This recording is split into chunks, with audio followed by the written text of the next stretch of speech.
चंद्रबाबू जी technology को लेकर के मेरी भारी तारीफ कर रहे थे, लेकिन मैं आज एक रहस्य बता देता हूं।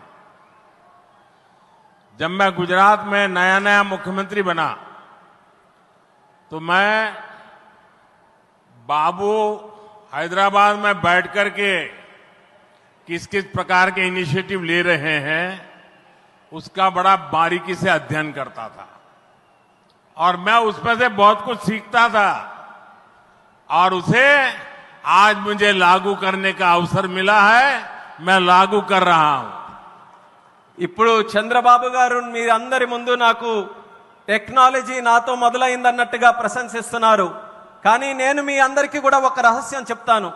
నేను సరికొత్తగా ముఖ్యమంత్రి అయినటువంటి రోజుల్లో గుజరాత్లో ఉన్నప్పుడు అప్పుడు చంద్రబాబు నాయుడు గారు ఆంధ్రప్రదేశ్లో హైదరాబాద్లో ఐటీని ఏ రకంగా డెవలప్ చేస్తున్నారో నేను క్లోజ్గా అబ్జర్వ్ చేసి అధికారులను కూడా పెట్టి అబ్జర్వ్ చేయించి ఆ రోజు నేను చాలా దగ్గరగా తెలుసుకున్నటువంటి విషయాలు మళ్ళీ తిరిగి ఈ రోజు ఆంధ్రప్రదేశ్కి వచ్చి మళ్ళీ మీ అందరి ముందు ఈ రోజు నేను చేయగలుగుతున్నానన్నది తెలియజేస్తున్నాను.